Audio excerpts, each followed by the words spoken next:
always great to see you. And I'm going to start us off with a little fun fact. Including the postseason, Patrick Mahomes has at least one touchdown drive in 75 of 77 career starts. You probably knew that already. But one of those two starts where the Chiefs didn't score a touchdown was against Tom Brady and the Bucs in Super Bowl 55, their opponent this week. Is that why Mahomes is in the spotlight?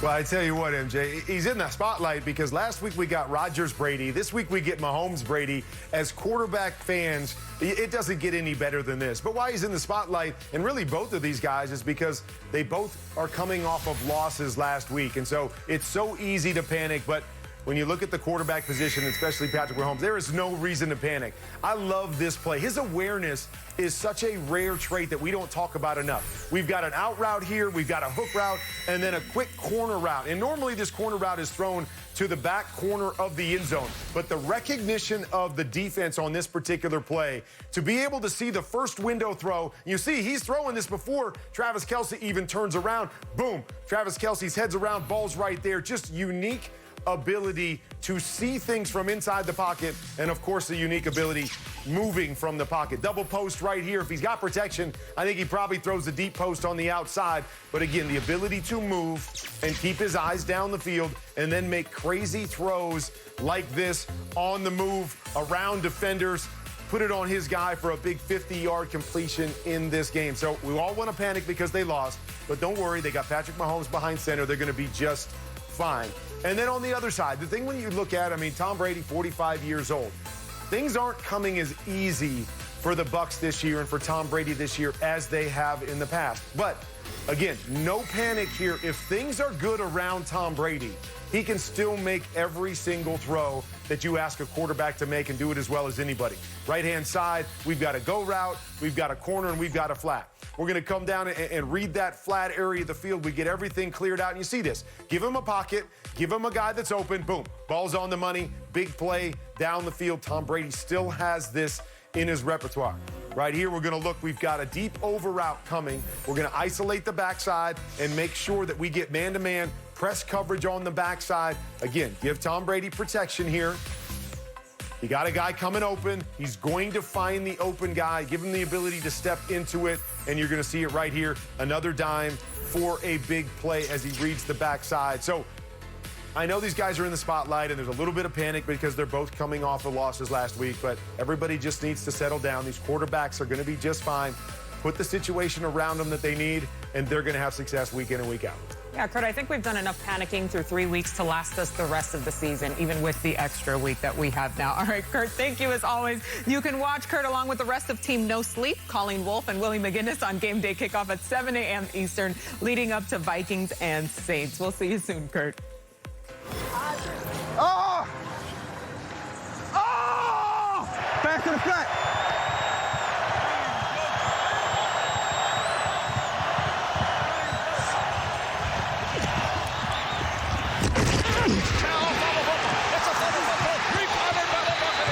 Vita Vea is the guy that lit up Jones, and the ball popped out. The check down's always open. So right when I see him open, I just turn and beeline straight through him. Let's go!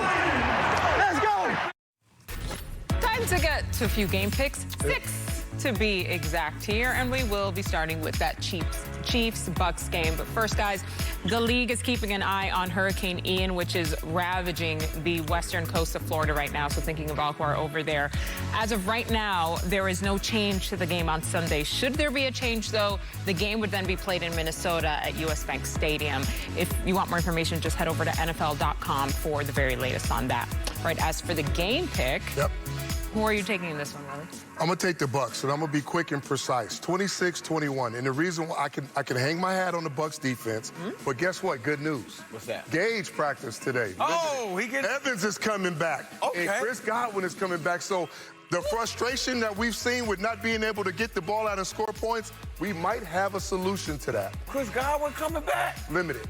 We see. Why ain't nobody tell me that defense? What the hell y'all doing over there, man? I would have totally changed my pick, man.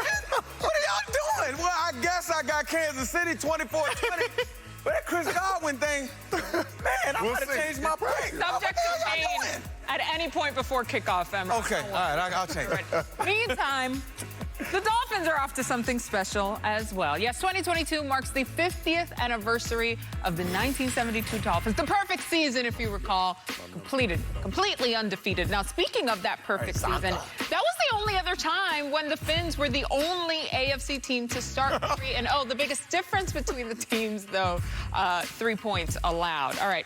That was 50 years ago. Dolphins, but look at that old logo. I love the classic logo 50 so years much. ago. Stop it. I'm sorry. Oh, my bad. Dolphins, Bengals. Pick it, Willie. I'm still riding the Dolphins, 34-24. And I still think what Josh Boyer, the defensive coordinator, and this defense is doing is putting pressure, which they are still struggling with. Haven't got the protection stuff together, and we already know that they can score points. This offense is going to put up points. Yeah, the Bengals still struggling. They spent $500 million on their offensive line, and they still can't block nobody. I'm still going with Joe Burrow and them, man. Look, he got beat up last year, too, and they went to the Super Bowl. So they getting beat up. They still on par for the usual Cincinnati Bengals teams. Got Cincinnati Bengals winning 27-21. Now, Rob, I get that you might be petty about last week. I'm petty. But come on. I'm being real petty. All right. Bears, Giants. Bears, Giants, Willie. I took the Giants, and in my ear, score? Yeah, just tell him. Give it to him. 20-12. 2012. Thank you, Jeff. You're a little late. You're a little late, Jeff, but I took the 2012. What I do like about Daniel Jones is what I saw last week from the pocket. He seemed to develop a little bit and understand what Brian Daboll is trying to do with him, moving up in the pocket and using his legs. Yeah. This is going to pay off against the Bears. Yeah, I was real critical of Daniel Jones. I thought he was sorry. I didn't think he was a good player. Then we did Saquon Barkley interview yesterday, and he convinced me a little bit. He said, man, this is our guy. This is the guy we're rolling with. And I like Brian Daboll's offense. I got the Giants winning 20-17. It will be close. Our producer doesn't like that. I don't like nothing what they doing out there in Chicago. Nothing. Our Bears producer don't like that. Cardinals, Panthers. 23-13. I'm going with Arizona Cardinals. I think this is the week we finally see them put everything together. We saw glimpses and little pieces here and there. Kyler Murray and this offense has to get going. They have to get it going on the same page. And I think they understand that. The practices are better, and this game will be a lot better. Yeah, I don't like both. I don't like neither one of these teams. I don't like neither one of them. You got to pick one. I got you. That's what we get paid to do. Game. I got the Panthers winning 23-21. The Arizona Cardinals traveling across the country. You took him over him? I did. You know why? I think there's a gaming tournament Saturday night. You better stop. I'm petty. Titans, sorry. I'm petty. Titans, Colts is the next one. Willie, who are you taking there? 27-17 Titans. Did you see what Derrick Henry, they're getting this offense going, okay? And I love the offense. I know what they're going to do. They're going to get Treylon Burks going in a lot of different positions. And that defense, that front seven, I love it. Man, look, I got the Colts 26-23. I think that's what I said. Can't see the graphic. That TV is a little bit too small for me, but I think that's what I picked. 26-23. Yep. I just like what I saw from this Colts offense, right? I saw their receivers being healthy. I saw the defense going after some things against Kansas City last week. I think they get their football together. And they're feeling froggy after that win. All right, Jaguars, Eagles. Did you say feeling froggy? Froggy. I think they're feeling froggy. 30-17 Eagles. I know Jacksonville Jaguars are playing good football. Their defense is playing great. They're scoring a lot of points. But this team right here is on fire. Didn't you hear the interview? Yep. Brandon Graham? They're not about to slow down. They're not comfortable at all. Yeah, I like the Eagles, too. 30-17? 30-17. They that much better than them? 30-17. Well, I don't think this is the same old Jacksonville Jaguars. They're not. What did I say? What was the score I said, Jeff?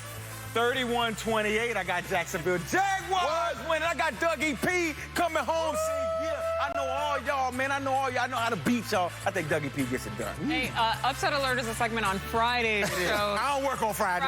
Yeah. But